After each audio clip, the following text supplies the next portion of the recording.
శ్రీమాత్రే నమః. Jhansi trending shorts ఛానల్కు స్వాగతం. మీరు గనక మన ఛానల్ని మొదటిసారి చూస్తున్నట్లయితే ప్లీజ్ సబ్స్క్రైబ్ చేసుకోండి. మరిన్ని డివోషనల్ స్టోరీస్ కోసం మన ఛానల్ని అందరికీ షేర్ చేయడం మర్చిపోవద్దు. ఈ వీడియో కనుక మీకు నచ్చినట్లయితే ప్లీజ్ ఒక లైక్ అయితే ఇవ్వండి. సాక్షాత్ కైలాస శంకరుడే కాలడి శంకరుడిగా అవతరించారు. అందుకే ఒక్క శంకరాచార్య స్వామి వారి జీవితంలో మాత్రమే ఒక విచిత్రం. సన్యాసాశ్రమ స్వీకారమునకు పూర్వము తల్లిదండ్రులుంచిన పేరు ఏదుంటుందో అది సన్యాసాశ్రమ స్వీకారం చేసి గురువుగారి దగ్గర ప్రణవోపదేశం పొందిన తరువాత ఉండదు. దీక్షానామముగా వేరొక నామం ఉంటుంది. కానీ ఒక్క శంకర భగవత్పాదుల విషయంలో మాత్రం సన్యాసాశ్రమ స్వీకారమునకు పూర్వము తల్లిదండ్రులుంచిన పేరు శంకర. సన్యాసాశ్రమం ఇచ్చిన తరువాత వారి గురువుగారైనటువంటి గోవింద భగవత్పాదాచార్యుల వారు ఉంచినటువంటి పేరు కూడా శంకర.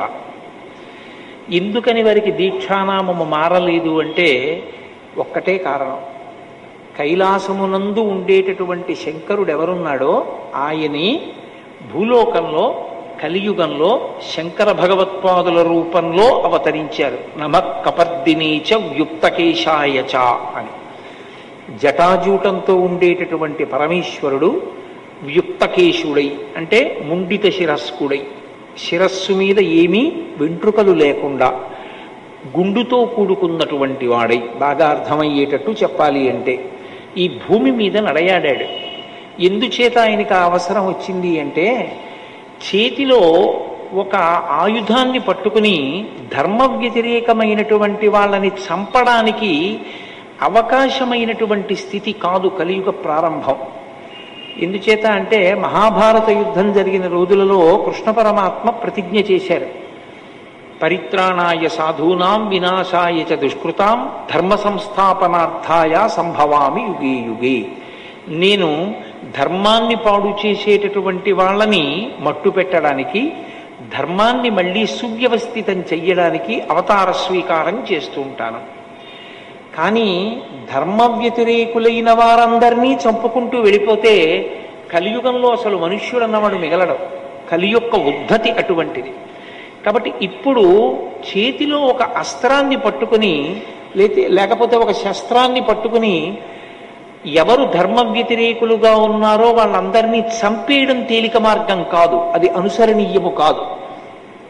మనసులను ఆవహించి ఉన్నటువంటి కలిని తొలగగొట్టాలి, అందరినీ ధర్మ మార్గంలో నడిపించాలి. అందుకే ఈసారి కృష్ణ పరమాత్మ చేసినటువంటి ప్రతిజ్ఞకి కొనసాగింపుగా పరమశివుడు కైలాసంలో ఉన్నటువంటి సర్వేశ్వరుడు ఈ భూమండలం మీద అవతరించాడు. అవతరించి భారతదేశం నలుచెరగుల పాదచారి 3 పర్యాయములు పర్యటించారు.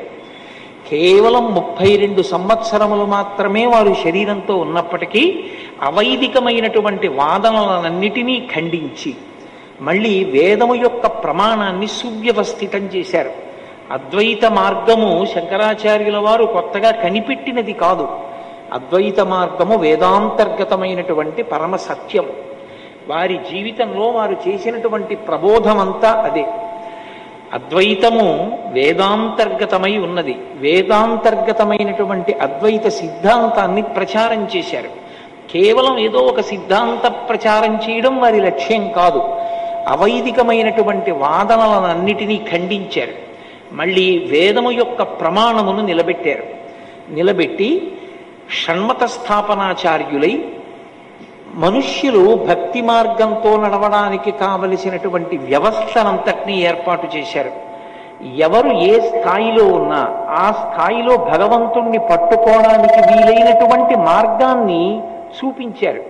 అందుకే యథార్థమునకు ఆదిశంకరాచార్యుల వారు లేకపోతే, ఆ అవతారం లేకపోతే సనాతన ధర్మమునకు మనుగడయే ప్రశ్నార్థకమై ఉండేది. అంతటి క్లిష్ట పరిస్థితులలో వచ్చినటువంటి అవతారం శంకరావతారం. మహానుభావుడు వైదిక మార్గాన్ని మళ్ళీ సువ్యవస్థితం చెయ్యడమే కాకుండా మళ్ళీ అవైదికమైనటువంటి వాదనలు ఈ దేశంలోకి ప్రవేశించి వేద ప్రామాణ్యమును పాడు చెయ్యకూడదని 4 దిక్కులా 4 పీఠములను పెట్టి కాపుదలగా ఉంచారు. తూర్పున జగన్నాథులో గోవర్ధన పీఠము, పడమర ద్వారకలో కాళికాపీఠము, ఉత్తరమున బదరికాశ్రమములో జ్యోతిపీఠము, దక్షిణమున శృంగగిరిలో శారదాపీఠము. 4 పీఠముల నుంచి 4 వేదముల యొక్క ఆమ్నాయమును ఏర్పాటు చేసి అక్కడ పీఠాధిపతుల యొక్క పరంపర కొనసాగేటట్టుగా, ఆ పరంపరలో వచ్చేటటువంటి పీఠాధిపతుల యొక్క ధర్మ ప్రచారము చేత వేదము ప్రమాణముగా ఉన్నటువంటి సనాతనమైనటువంటి ధర్మమునకు ఏ విధమైన వైక్లభ్యమూ కలగకుండా అది కొనసాగింపు పొందేటట్టుగా చక్కటి వ్యవస్థని ఏర్పాటు చేసినటువంటి మహాపురుషులు, జగద్గురువులు ఆదిశంకర భగవత్పాదులు. అటువంటి శంకరులు ప్రస్థానత్రయానికి భాష్యం ఇచ్చారు. ప్రస్థానత్రయము అంటే భగవద్గీత, బ్రహ్మసూత్రములు, ఉపనిషత్తులు. ఈ 3టికి భాష్య గ్రంథాలను ఇచ్చారు. అంత పెద్దవాటికి భాష్య గ్రంథాలు చదువుకోలేరేమో అన్నవారి కోసం తరువాతి స్థాయిలో అందుకోవడానికి వీలుగా భగవత్ సంబంధమైనటువంటి భక్తి జ్ఞానములను ఏర్పాటు చేసుకుని వైరాగ్యమును పొందడానికి వీలుగా శివానందలహరి, సౌందర్యలహరి వంటి గ్రంథములను రచించి లోకానికి అందించారు.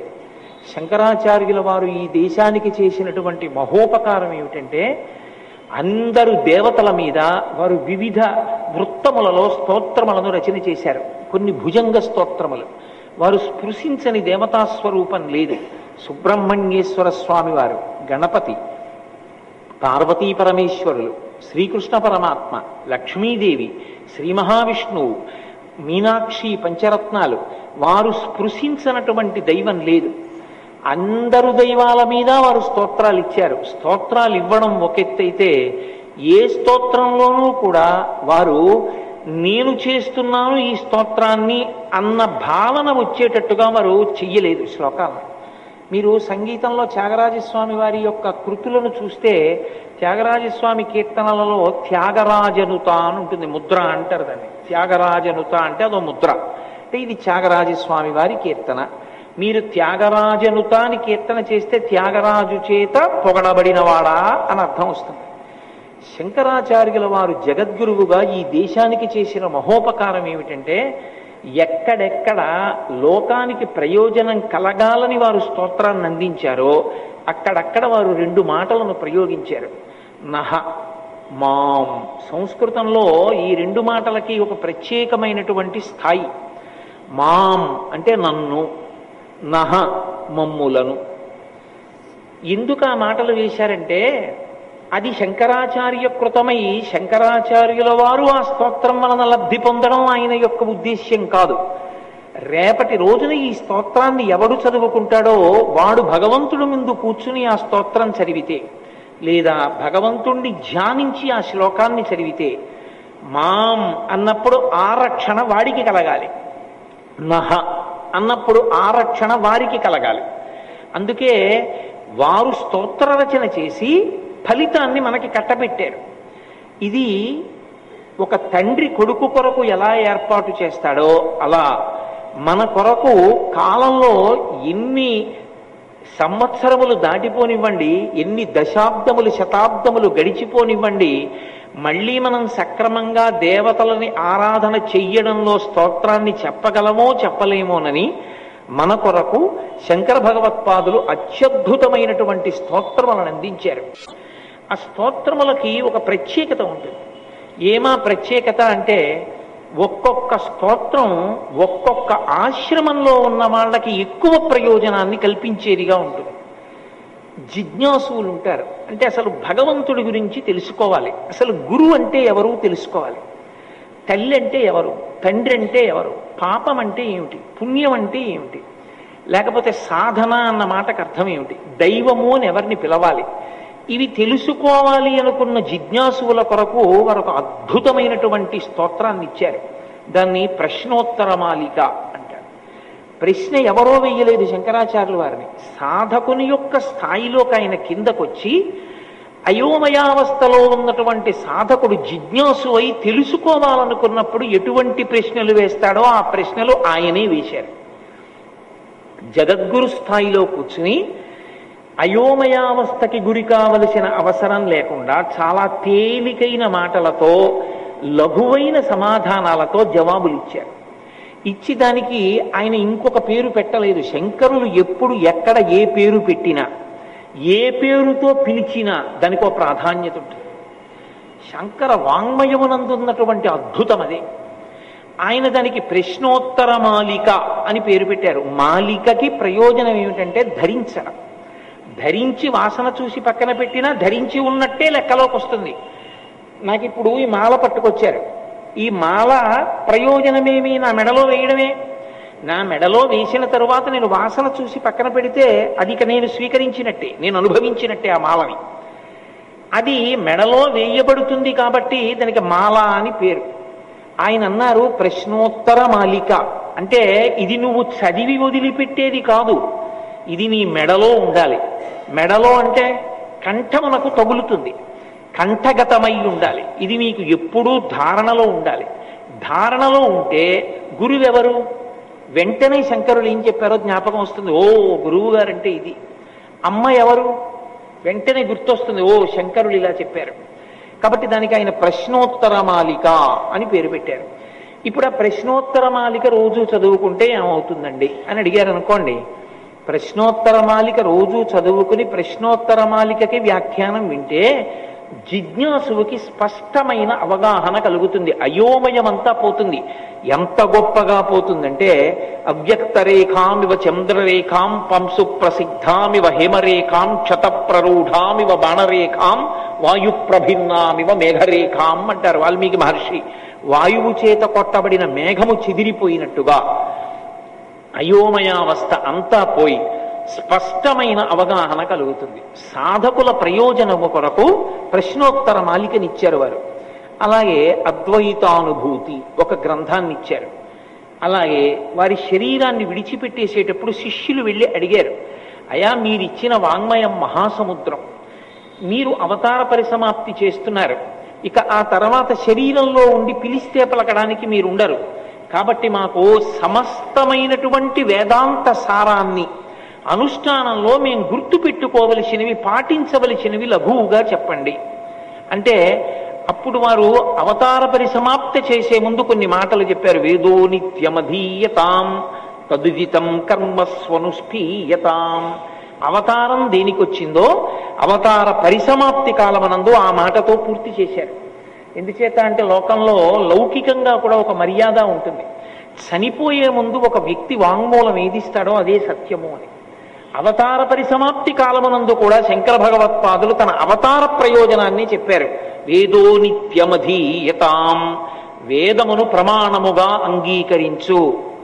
తదుదితం కర్మస్వనుష్ఠీయతాం, వేదం ఎలా చెప్పిందో అలా కర్మ చెయ్యి తప్ప వేదము చెప్పనిది నీ యొక్క స్వంత ఆలోచన తీసుకొచ్చి కర్మానుష్ఠానమునందు పెట్టవద్దు అని వారు లఘువైన సమాధానములతో శిష్యులకు సందేశం ఇచ్చారు. ఒక్కొక్క స్తోత్రము, ఒక్కొక్క గ్రంథము, ఒక్కొక్క ఆయన ఇచ్చినటువంటి అనుగ్రహ భాషణము ఒక్కొక్క స్థాయిలోని వారి కొరకు ప్రత్యేకంగా నిర్దేశించారు. మోహాన్ని పోగొట్టడానికి మోహముద్గరము అని భజగోవిందం భజగోవిందం గోవిందం భజమూఢమతే అంటూ ఇచ్చారు. అర్ధనారీశ్వర స్తోత్రము అని ప్రత్యేకంగా ఒక స్తోత్రాన్ని శంకర భగవత్పాదులు చేశారు. ఈ అర్ధనారీశ్వర స్తోత్రం ఎవరి కొరకు? యథార్థమునకు అర్ధనారీశ్వర స్తోత్రం ఎవరి కొరకు అంటే ఆశ్రమములను దృష్టిలో పెట్టుకుని మాట్లాడినప్పుడు గృహస్థాశ్రమమునందున్న వారి కొరకు అర్ధనారీశ్వర స్తోత్రాన్ని ఇచ్చారు. బ్రహ్మచారిగా ఉన్నవాడికి అర్ధనారీశ్వర స్తోత్రం అంత గొప్ప ప్రయోజనకారి అని చెప్పడం కష్టం. అలాగే వానప్రస్థుకి, సన్యాసికి ఆ వైభవాన్ని కీర్తించడానికి, మనసులో పెట్టుకోవడానికి పనికొస్తుందేమో కానీ ఒక ప్రయోజనాన్ని వనకూర్చడంలో కేవలముగా గృహస్థాశ్రమంలో ఉన్న వాళ్ళకి మాత్రం కరదీపికగా గొప్ప ప్రయోజనాన్ని చేకూర్చగలిగినటువంటి ఒక మణిగా శంకర భగవత్పాదులు బహూకరించినటువంటి అపూర్వమైనటువంటి స్తోత్రం అర్ధనారీశ్వర స్తోత్రం. ఈ అర్ధనారీశ్వర స్తోత్రం యొక్క ప్రయోజనం ఏమి అంటే ఈ అర్ధనారీశ్వరుణ్ణి అసలు ఎప్పుడు ఉపాసన చెయ్యాలి ఈ స్వరూపాన్ని అని అంటే దీన్ని ప్రధానంగా మనకు ఉపాసనలో ఎక్కడ కనపడుతుందంటే అట్ల తద్ది అని చేస్తూ ఉంటారు ఆడపిల్లలు. అట్ల తద్ది చేసినప్పుడు ఈ అర్ధనారీశ్వర స్వరూపాన్ని ఉపాసన చేసి పూజ చెయ్యాలి అని నియమం. అలాగే వివాహ పూర్వము అట్ల తద్ది చేస్తారు కన్యకామణులు. దాని ప్రయోజనం ఏమిటి? మంచి భర్త రావడం. మంచి భర్త అన్న మాటకి ఏమిటి అర్థం? మంచి భర్త అంటే ఐశ్వర్యం ఉన్నవాడా, చదువుకున్నవాడా, అందంగా ఉన్నవాడా, భార్య చెప్పిన మాటని ఒప్పుకునేవాడా, లేకపోతే తాను భార్యకి దిశానిర్దేశము చెయ్యగలిగినటువంటి వాడా, తన చిటికిన వేలు పట్టుకున్నందుకు ఉద్ధరించగలిగిన వాడా? ఎవరు మంచి భర్త రావడం అంటే? మంచి భర్త వచ్చుట అన్న మాటకి యథార్థమైన అర్థమేమి అంటే, అన్యోన్యతతో జీవనము సాగి దాంపత్యమునకు ప్రయోజనములు ఏవి అని శాస్త్రము నిర్దేశించినదో ఆ ప్రయోజనములను సిద్ధింపచేయగలిగిన సమర్థుడైన పురుషుడు భర్తగా లభించుట. వివాహమైపోయిన తర్వాత కూడా అట్ల తద్దికి ప్రయోజనం ఏమిటి? భర్తతో అన్యోన్యతయే. అన్యోన్యమైన దాంపత్యము కొరకే ఈ వ్రతాన్ని చేస్తారు. చేసి అప్పుడు కూడా అర్ధనారీశ్వర స్వరూపాన్ని స్తోత్రం చేస్తారు. అసలు యథార్థంగా మాట్లాడాలంటే శ్రీకాళహస్తి వంటి పరమపావనమైన క్షేత్రంలో, శ్రీశైల క్షేత్రంలో యథార్థమునకు ఉన్నటువంటి స్వరూపము అర్ధనారీశ్వర స్వరూపమే. అందుకే నడిచే దేవుడిని పేర్గాంచినటువంటి మహాపురుషులు, కంచికామకోటి పీఠాధిపత్యం వహించినటువంటి మహాస్వామి చంద్రశేఖరేంద్ర సరస్వతి మహాస్వామి వారు శ్రీకాళహస్తి క్షేత్ర దర్శనానికి వెళ్ళారు. ఒకప్పుడు వెళ్ళి వారు ఒక మాట చెప్పారు. వారు ఒక్కసారి క్షేత్రం వంక చూస్తే ఆ క్షేత్ర వైభవాన్ని చెప్పగలిగేవారు. ఆయన అన్నారు, ఈ క్షేత్రము అప్రదక్షిణంతో కూడుకున్న క్షేత్రం. అందుకే రాజగోపురంలోంచి మీరు లోపలికి వెళ్ళినప్పుడు ప్రదక్షిణంగా వెళ్ళరు. కుడి భుజం వైపుకి ఉండదు దేవాలయం, ఎడం భుజం వైపుకి దేవాలయం ఉండేటట్టుగా పాతాళ గణపతి దగ్గర నుంచి వెడతారు. అప్రదక్షిణంగా లోపలికి వెడుతున్నాము అంటే రాహుకేతు పూజలు ఫలించేటటువంటి క్షేత్రము ఈ క్షేత్రమే.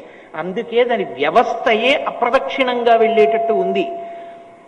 ఇక్కడ స్థలవృక్షం మహాబిల్వం. ఈ శ్రీకాళహస్తి క్షేత్రంలో అర్ధనారీశ్వర స్వరూపము అధిష్టానమై ఉన్నది. ఎక్కడో ఉంది ఆ స్వరూపం అన్నారు. తర్వాత ఆ స్వరూపం సువర్ణముఖరీ నది యందు ప్రకాశించింది. అక్కడ తవ్వుతున్నప్పుడు ఇప్పటికీ అక్కడ దేవాలయం ఉంది. కాబట్టి శ్రీకాళహస్తి క్షేత్రమునందు అర్ధనారీశ్వర స్వరూపం, శ్రీశైల క్షేత్రమునందు కూడా జ్యోతిర్లింగం ఒకచోట, భ్రమరాంబాదేవి ఒకచోట ఉన్నప్పటికీ అది అర్ధనారీశ్వర స్వరూపంతోనే ఉంటుంది. అందుకే ఇప్పటికీ శ్రీశైల క్షేత్రంలో సుప్రభాత పఠనం చేసి ప్రపత్తి చేసేటప్పుడు భ్రమరాంబా సహిత మల్లికార్జునుణ్ణి అర్ధనారీశ్వర స్వరూపంగానే స్తవం చేస్తారు. సోమోత్తంశ అపురి రామార్థభాగ శ్రీశైలాగ్రే కలతి వసతిర్విశ్వరక్షాధురీణ ఏణం పాణౌ సరసి తరుణోల్లాసమేణాంకఖండం పార్శ్వే వామే వపుషి తరుణీ ద్రక్షు కారుణ్యలీలాం భూతిం పాలే స్మితమభిముఖే గాంగమం భక్తపద్దే బిభ్రత్రేమ్నా భువనమఖిలం శ్రీగిరీశస్సపాయాత్. శ్రీగిరీశస్సపాయాత్. ఓ శ్రీగిరి, ఈ శ్రీశైల క్షేత్రమునందుండేటటువంటి మల్లికార్జునుడా, నీ స్వరూపం ఏమిటో తెలుసా? ఏణం పాణౌ, జింక పిల్లని చేత్తో పట్టుకుంటాడు. ఏణం పాణౌ సరసి తరుణోల్లాసమేణాంక ఖండం పార్శ్వే వామే వపుషి తరుణీ. వపుషి అంటే శరీరం. శరీరము యొక్క వామార్ధ భాగమునందు పార్వతీదేవిని, ఎడమ భాగమునందు ఉంచుకున్నటువంటి ఓ పరమేశ్వరుడా నీకు నమస్కారము. సోమోత్తంశ పరిషదామీష జీవాతురీశ పాశచ్ఛేత్తాపదయుగజుషాం పుల్ల మల్లీ నికాస ధ్యేయో దేవ ప్రకటితవధూరూపవామాత్మభాగ శ్రీశైలాగ్రే కలతి వసతి విశ్వరక్షాధురీణ అని ఇంకో శ్లోకం. ఓ విశ్వరక్షాధురీనుడైనటువంటి మల్లికార్జునుడా, నీ వామభాగమునందు అర్ధనారీశ్వరుడవై పార్వతీదేవి శోభిస్తోంది. ఈ రెండు క్షేత్రములు అర్ధనారీశ్వర స్వరూపమునకు సంబంధించిన క్షేత్రములే. అటువంటి అర్ధనారీశ్వర స్తవాన్ని శంకర భగవత్పాదులు ప్రత్యేకంగా గృహస్థాశ్రమంలో ఉన్న వాళ్ళ కొరకే ఇచ్చారు. ఈ గృహస్థాశ్రమంలో ఉన్న వాళ్ళ కొరకు సన్యాసాశ్రమంలో ఉన్న శంకరాచార్యుల వారికి ఇవ్వవలసినంత అగత్యమేమి? శాస్త్రాన్ని అధ్యయనం చేసి ప్రతిరోజు సమిధాదానము అని అగ్నిహోత్రంలో సమిధ సమర్పణం చేస్తాడు. కొంతకాలం అయిపోయింది బ్రహ్మచర్యం. ఇప్పుడు శరీరము లోపల ఉన్నటువంటి మనసుకి ఒక లక్షణం ఉంటుంది.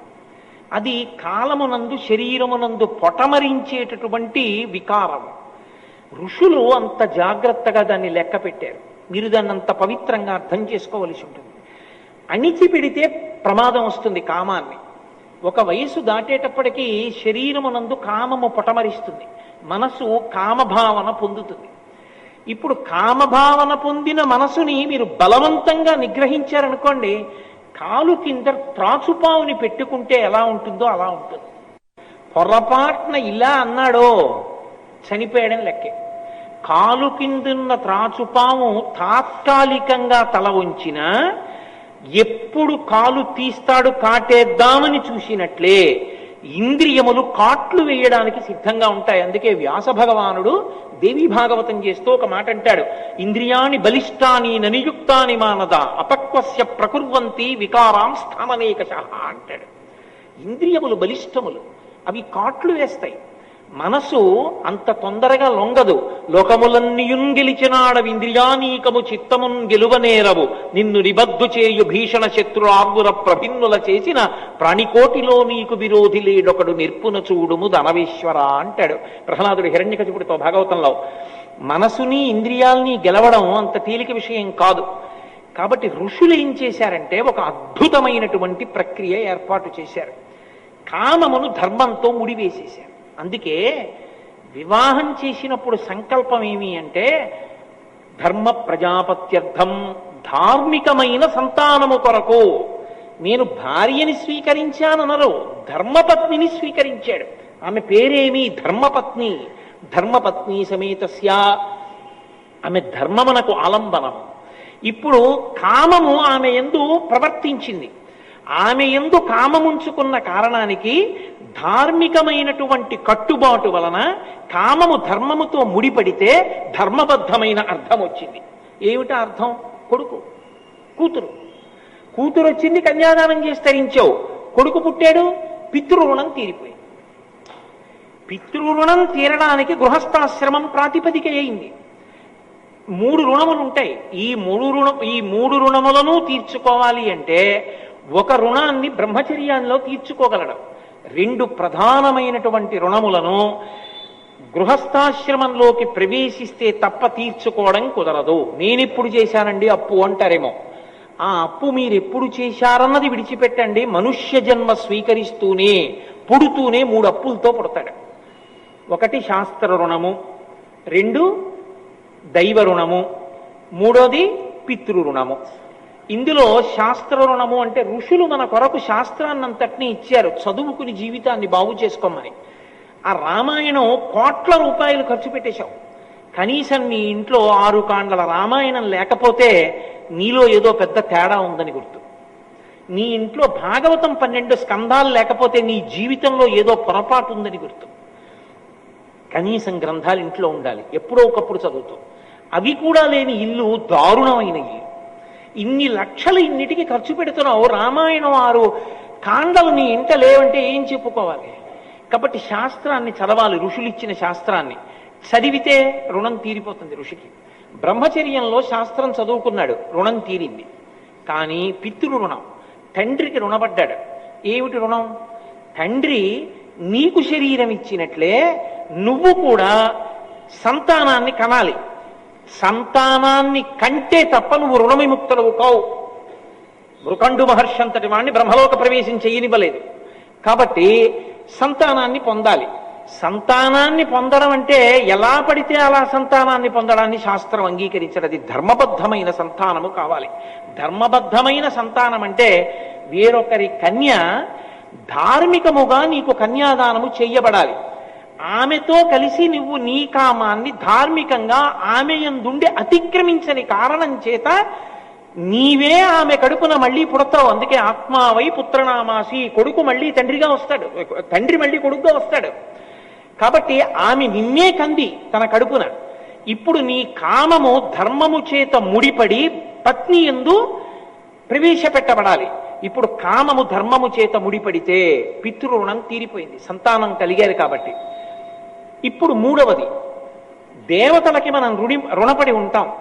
దేవతలకి రుణపడి ఉండడం అంటే దేవతలు వర్షం కురిపించారు, పంట పండింది, అన్నం తిన్నావు. దేవతలు భోగానికి అవసరమైనటువంటి వస్తువులను ఇచ్చారు, వాటిని పొందావు. భూమిలో ఉన్న ఇనుము తీసుకున్నావు, భూమిలో ఉన్న పెట్రోల్ తీసుకున్నావు, కారు చేసుకుని కారెక్కి తిరిగావు. ఇవి దేవతలు ఇచ్చారు భూమిలో పెట్టి. నువ్వు తయారు చేయలేదు పెట్రోల్, లోపల ఉంది కాబట్టి క్రూడ్ ఆయిల్ నువ్వు దాన్ని పెట్రోల్గా శుద్ధి చేశావు.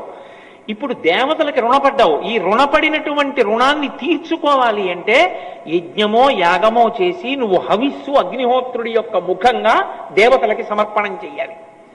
ఇప్పుడు యజ్ఞము కానీ యాగము కానీ చెయ్యాలి అంటే అధికారం ఏమి? ఎడమ భుజం మీద ఉత్తరీయం ఉండాలి.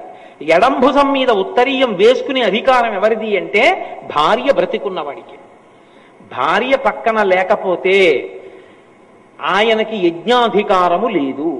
యజ్ఞాధికారమును పొందుట కొరకు భార్యని స్వీకరించాడు. అందుకే తలంబ్రాలు పోసుకునేటప్పుడు ఈ మంత్రాలే చెప్తారు. నాకు ఐశ్వర్యము కలుగుగాక, దాని వలన నేను యజ్ఞయాగాది క్రతువులను చేయుదునుగాక. ఇప్పుడు ఈమె పక్కన ఉన్నది కాబట్టి యజ్ఞం చేశాడు ధర్మపత్ని సమేతస్య అని. ఈమె లేదు, ఎంత డబ్బున్నా తను యజ్ఞం చేయడానికి అధికారి కాడు. తన కడుపున పుట్టిన తన కుమార్తెని కన్యాదానం చేయడానికి కూడా అధికారం ఉండదు. కాబట్టి ఇప్పుడు ధర్మపత్నిని స్వీకరిస్తే ఆమెతో కలిసి యజ్ఞయాగాది క్రతువులు చేసి దేవతలతో ఉన్నటువంటి రుణాన్ని పోగొట్టుకుంటాడు. ఇప్పుడు ఈ రుణాలు పోతే ఊర్ధ్వలోక ప్రాప్తికి అవకాశం ఇస్తారు. అథవా ఈశ్వరానుగ్రహం చేత భక్తి వైరాగ్యముతో కలిసి జ్ఞానముగా పండి మోక్షమునకు అధికారి అవుతాడు. అయితే ఇది అందరికీ వర్తిస్తుందా అంటే కారణజన్ములైన వారి విషయంలో వర్తించదు. అందుకే వారు గృహస్థాశ్రమం తీసుకోకుండా సన్యాసానికి ఎడతారు. శంకరాచార్యులు వారు వెళ్ళవా? అలా ఉంటుంది. కొంతమంది మహాపురుషులు ఈ కోలోకి రారు, కానీ అందరూ మహాపురుషులు మాత్రం కాదు. కాబట్టి సాధారణంగా ఈ కట్టులోనే పెడతారు. అందుకని బ్రహ్మచర్యంలో ఉన్న కట్టు ఒక వయసు వచ్చిన పనికిరాదు. పత్తికి తను వేసిన కట్టు పూర్తిగా పనికిరానట్టు. అందుకని ఈ కట్టు వదిల్చి కొత్త కట్టేస్తారు. అప్పటి వరకు చెవికి ఆభరణములు ఉండవు, ఇప్పుడు పెట్టుకుంటాడు. ఇంతకుముందు కంటికి కాటుక పెట్టుకోడు, ఇప్పుడు పెట్టుకుంటాడు. ఇంతకుముందు పూలదండ వేసుకోలేదు, ఇప్పుడు వేసుకుంటాడు స్నాతకోత్సవం అయిన తర్వాత. ఇంతకుముందు తాంబూలం వేసుకోలేదు, ఇప్పుడు భార్యతో కలిసి భార్య ఇచ్చిన తాంబూలం వేసుకుంటాడు. అంటే ఏ భోగములను వేదము అనుమతించి నువ్వు అనుభవించవచ్చని చెప్పిందో వాటిని ధర్మంతో ముడిపడి అనుభవిస్తాడు తప్ప యథేచ్ఛగా భోగం అనుభవించడం అన్నది ఈ దేశమునందు లేదు. ఈ దేశమునందు దేనికైనా ఆలంబనమేది అంటే ధర్మమే. ఏది ధర్మమో వేదం చెప్పాలి, మీరు నేను చెప్తే కాదు. వేదము ప్రమాణము. వేదము ఏది ధర్మం అని చెప్పిందో దాన్నే అనుష్ఠించవలసి ఉంటుంది. కాబట్టి గృహస్థాశ్రమము అత్యంత ముఖ్యమైన ఆశ్రమమై కూర్చుంది. ఇప్పుడు 2 రుణాలు దాంట్లో తీరుతున్నాయి. పైగా 2 ఆశ్రమాల్లో ఉన్నవాళ్ళు గృహస్థు మీద బతుకుతారు. బ్రహ్మచారి తన వండుకు తినకూడదు. బ్రహ్మచారి గృహస్థు ఇంటి ముందుకొచ్చి భవతి భిక్షాం దేహి అంటాడు. బ్రహ్మచారికి గృహస్థు అన్నం పెడతాడు. సన్యాసి ఆయన దానం పుచ్చుకోకూడదు, వండుకుని పెట్టుకోకూడదు, రేపటికని దాచకూడదు. ఆకలేస్తే అదో రోగం అనుకోవాలి. దగ్గొచ్చింది అనుకోండి, తగ్గేవరకే మంది చేసుకుంటాం, ఉండిపోయింది కదా సీసాలోని పోసేసుకోంగా నోట్లో. ఆకలేస్తే కడుపులో ఆకలి మంట చల్లారే వరకు మాత్రమే తినాలి, రుచి కోరకూడదు. ఎక్కడికి వస్తాడు? గృహస్థు ఇంటి ముందుకొచ్చి భవతి భిక్షాం దేహి అంటాడు. గృహస్థు అన్నం పెడతాడు. కాబట్టి ఇటు బ్రహ్మచారి కానీ అటు సన్యాసి కానీ గృహస్థు మీద ఆధారపడి ఉన్నారు. 4 ఆశ్రమములలో 2 ఆశ్రమములు మూడవదైన గృహస్థాశ్రమం మీద ఆధారపడి పరిడవిల్లుతున్నాయి. అంత పరమ పవిత్రమైన ఆశ్రమము గృహస్థాశ్రమము. పైగా గృహస్థాశ్రమం కోటలో కూర్చుని యుద్ధం చేయడం లాంటిది. ఇక్కడ వేదము అనుమతించిన సుఖములను అనుభవిస్తాడు. అనుమతింపబడిన సుఖములను అనుభవించి ఇదొక సుఖమా అని వైరాగ్యాన్ని పొందుతాడు. కాబట్టి అసలు అది ఆ సుఖమేమిటో తెలియకుండా బలవంతంగా త్రాచుపావుని తొక్కి పెట్టవలసిన అవసరం గృహస్థకు ఉండదు. ఏమి సుఖం అండి అంటాడు. మధుర పదార్థాన్ని తిన్నాడు. ఇన్నేళ్ల నుంచి తింటున్నాను మధుర పదార్థాలు. ఏముంది అందులో?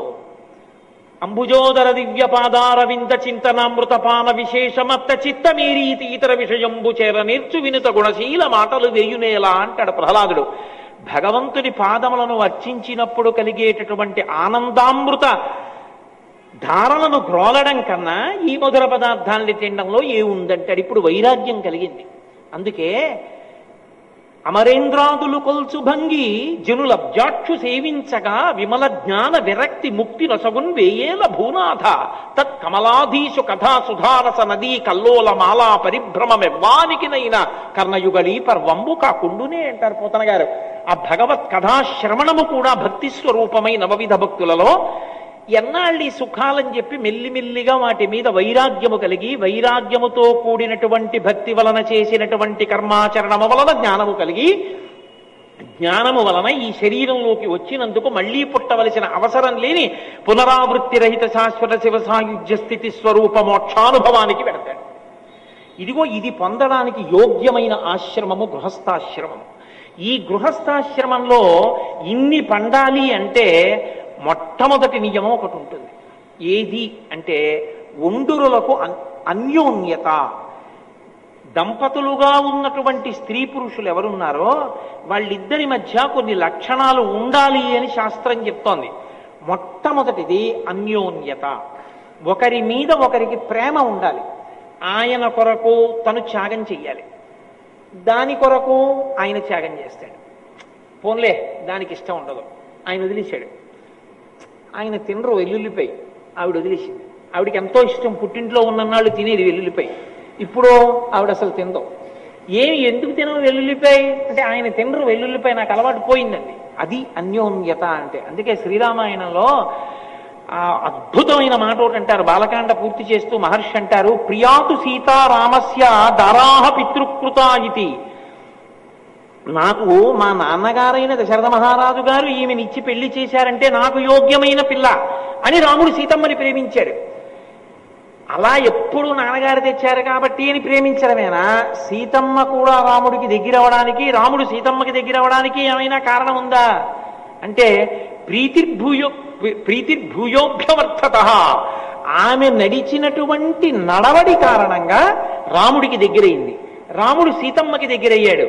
ఇప్పటికీ యుగం మారిపోయినా పెళ్లి అంటే సీతారాములే ఆదర్శంగా చెప్పబడతారు దాంపత్య జీవితానికి. అందుకే నడిచే దేవుడిని పేర్గాంచిన పరమాచార్య స్వామి ఒక మాట చెప్పేవారు, శుభలేఖ వేసినప్పుడు సీతారాముల మూర్తి లేకపోయినా జానక్యాహ కమలామలంజలిపుటేయాహ పద్మరాగాయితాహ అన్న శ్లోకం ఆ శుభలేఖ మీద లేకపోయినా ఆ తల్లిదండ్రులకి పిల్లల పెళ్లి ఎలా చెయ్యాలో చేత కానటువంటి అజ్ఞానులు అని గుర్తు. సీతారాములంటే దాంపత్యానికి అంత పర్యాయపదంగా నిలబడ్డారు. అటువంటి అన్యోన్యత ఉండాలి. ఈ అన్యోన్యత లేదనుకోండి, అది శుభలేఖలో వేసుకునే కమర్షియల్ ఎండ్ లాగే ఉంటుంది జీవితంలో కూడా.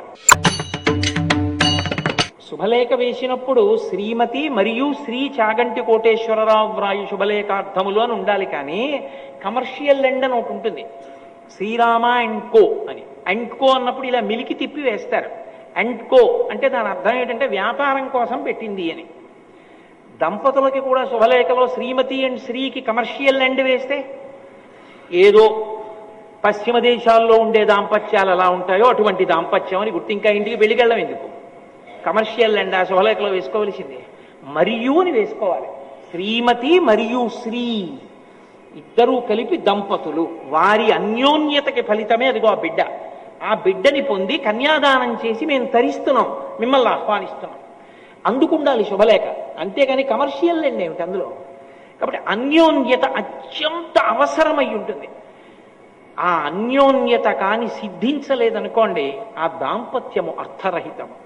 పక్క పక్కన ఎన్నాళ్ళు కూర్చున్నారన్నది కాదు, ఎవరి మనసులు ఎవరి దగ్గర ఉన్నాయన్నది ప్రధానం. వివాహం అయిపోయిన తరువాత కూడా పురుషుడి మనసు పురుషుడి దగ్గరే, స్త్రీ మనసు స్త్రీ దగ్గరే ఉండిపోతే దంపతుల్లో ఆ దాంపత్యము అర్థరహితము. శిశుపావృక్షం మీద కూర్చుని సీతమ్మని చూసిన హనుమ అన్నారు, అస్యాదేవ్యా మనస్తస్మిన్ తస్య చాస్యాం ప్రతిష్ఠితం తేనేయం శచి ధర్మాత్మా ముహూర్తం అభిజీవతి. సీతమ్మ మనసు సీతమ్మ దగ్గర లేదు, రాముడి దగ్గర ఉంది. రాముడి మనసు రాముడి దగ్గర లేదు, సీతమ్మ దగ్గర ఉంది. ఇద్దరి మనసులు వేరొకరి చేతుల్లోకి వెళ్ళాయి కాబట్టి వీళ్ళిద్దరూ ఇంత గొప్ప దంపతులు అయ్యారు. శారీరకంగా విడివడి ఉన్నా మానసికంగా వీళ్ళు కలిసే ఉన్నారు, వీళ్ళు దంపతులంటే అన్నారు. కాబట్టి ఆ అన్యోన్యత మనోకోణముగా ఆవిష్కరింపబడాలి. ఈ దాంపత్యము సిద్ధించడం కొరకే సుముహూర్తం వరకు ఒకరి కన్నులలోకి ఒకరిని చూడనివ్వరు. సుముహూర్తం అంటే జీలకర్ర బెల్లం పెట్టడం కాదు, ఒకరి కళ్ళల్లోకి ఒకళ్ళు చూసుకోవడం. అందుకే ముహూర్తం చూడ్డాన్ని చెప్పింది తెరని దించి, తప్ప జీలకర్ర బెల్లం పెట్టడం ముహూర్తం కాదు. అది వేరు కారణానికి పెడతారు. ఇప్పుడు అవన్నీ నేను ఎందుకు చెప్పడం, ఇప్పుడు వివాహకాండ గురించి నా ప్రసంగం కాదు. కాబట్టి గృహస్థాశ్రమమునందు అన్యోన్యత ప్రధానం. అది ఉన్నంతసేపు యువతల వారి యొక్క బలహీనతలు ఎన్నున్నాయో ఆ బలహీనతలన్నీ తను రక్షించడానికి కారణములుగా ప్రేమ చేత కప్పబడిపోతాయి భర్త దగ్గర. అది అమాయకురాలండి పాపం, ఇప్పటికీ దానికి గడుసుతనం లేదు. ఎక్కడ ఏం చెప్పాలో ఏం చెప్పకూడదో దానికి తెలియదు. కాబట్టి భర్త చంటి పిల్లకి చెప్పుకున్నట్టు ఇంట్లోంచి బయలుదేరే ముందు వాళ్ళు చాలా తెలివైన వాళ్ళు ఇలా అడుగుతారు, నువ్వు తొందరపడి ఏం చెప్పకే, ఏమో మా ఆయనకి తెలిసాను నేను సర్దుకుంటానంటాడు. ఏది బలహీనతో దాన్ని బయట చెప్పడు, తను కప్పుకుంటాడు. కారణం అన్యోన్యత. ఆయనకి తెల్లవారి నిద్ర లేవగానే ఓ కప్పు కాఫీ తాగాలి. ఏదో పై ఊరు వెళ్ళారు, నిద్ర లేచి మొహం గడుక్కుని కాఫీ తాగే మనిషి అని అనుకోరు వాళ్ళు. కాబట్టి వాళ్ళు కాఫీ ఇవ్వరు. ఈవిడేం చేస్తుందంటే, నేను కాఫీ తాగకపోతే ఉండలేనని కాఫీ తయారు చేసుకుని పవిటి చాట్న పెట్టి లోపలికి తెచ్చి కాఫీ తాగేయండి అని ఇచ్చేస్తుంది. ఆయన బలహీనతను ఆవిడ కప్పేసింది. అంటే అవతల వారి బలహీనతని బయట చెప్పడం కాదు, తన ప్రేమ చేత కప్పేస్తాడు. ఈ కప్పేయడం ఉందే దీన్ని అన్యోన్యత. అది అన్యోన్యతగా సిద్ధిస్తుంది దాంపత్యంలో. ఇది ఎప్పుడు ఒండరుల మీద అంత ప్రేమ కలిగితే. ఈ ప్రేమ కలగలేదనుకోండి, ఎప్పుడూ అసహ్యంగా పుట్టింటికొచ్చి ఆడపిల్ల భర్త మీద చెప్పడం, ఆ పిల్లవాడి తల్లిదండ్రులు నా కోడలన్న భావన లేకుండా ఎప్పుడూ పరాయి పిల్ల కిందే కోడల్ని చూస్తూ ఉండడం. ఇక వాళ్ళిద్దరికీ పెళ్లి చేసి ఏమిటి పొందినటువంటి సౌభాగ్యం ఏమీ లేదు. వాళ్ళిద్దరూ దంపతులుగా జీవించట్లేదు. అన్యోన్యత అవసరం అవుతుంది గృహస్థాశ్రమంలో. అన్యోన్యతకి తోడుగా, అందుకే వివాహకాండలో ఈ మంత్రం చెప్తారు, ఆకర్షణ ఉండాలి. ఆకర్షణ ఎందుకు అని మీరు అంటారేమో, ఆకర్షణ లేకపోతే ప్రహృష్టత కలగదు. మనసునందు సంతోషము ఉద్బుధము కాదు, సృష్టి ఎందు ఒక లక్షణం ఉంటుంది. సృష్టి ఎప్పుడు జరిగినా ఆనందంతో సంతోషంతో జరగాలి తప్ప ఏడుస్తూ సృష్టి జరగకూడదు.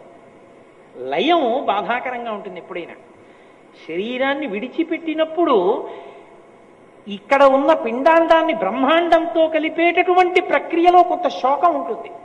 కానీ సృష్టి యందు ఎప్పుడూ శోకం ఉండకూడదు. సృష్టి ఆనందముతో కూడుకున్నదై సంతోషముతో కూడుకున్నదై ఉంటుంది. అలా ఉండకపోతే ఆరోగ్యవంతమైన శిశువు జన్మించడు. అందుకే రామాయణంలో గంగావతరణంలో ఒక మాట చెప్తారు.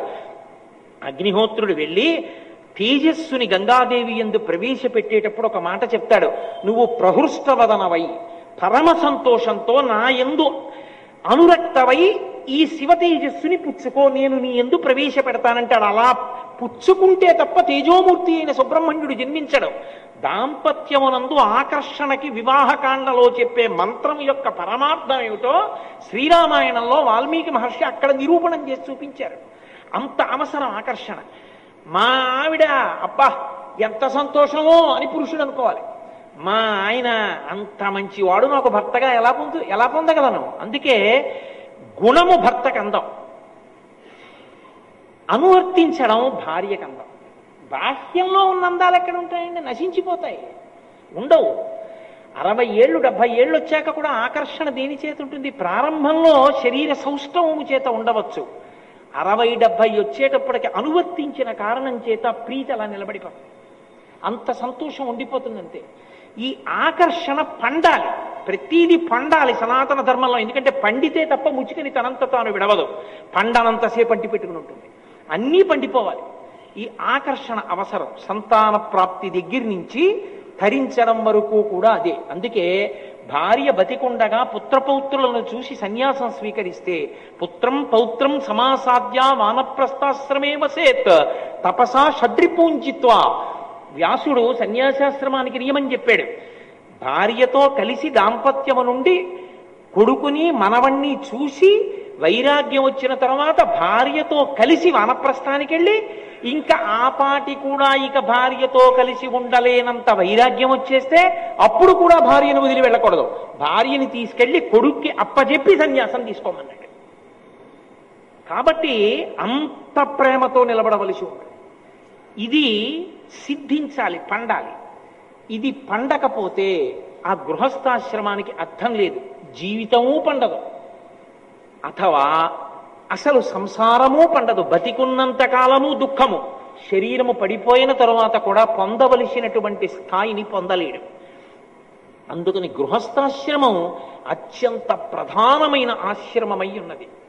ఇటువంటి ఆశ్రమంలో ఉన్న వాళ్ళందరికీ కూడా ప్రయోజనం కల్పింపబడాలి. అసలు నిజంగా చెప్పాలంటే పెళ్లి కూతుర్ని చేసిన లగాయతు ప్రతి ఆడపిల్ల చేత ఈ స్తోత్రాన్ని చదివించాలి. పెళ్లి అయిన తరువాత కూడా తమ బతుకులు పండడానికి కారణం గృహస్థాశ్రమంలో ఉండేటటువంటి పరిస్థితే కనుక దంపతులిద్దరూ కూడా అర్ధనారీశ్వర స్తోత్రాన్ని చదువుతూనే ఉండాలి ప్రతిరోజు. అసలు అర్ధనారీశ్వర స్తోత్రము నాకు నోటికి రాదు అని ఎవ్వరూ అనడానికి వీల్లేదు. గృహస్థాశ్రమంలో ఉన్నవాళ్ళు వచ్చి తీరాలి. అందుకు ఇచ్చారు శంకర భగవత్పాదులు, అది వారి కారుణ్యం.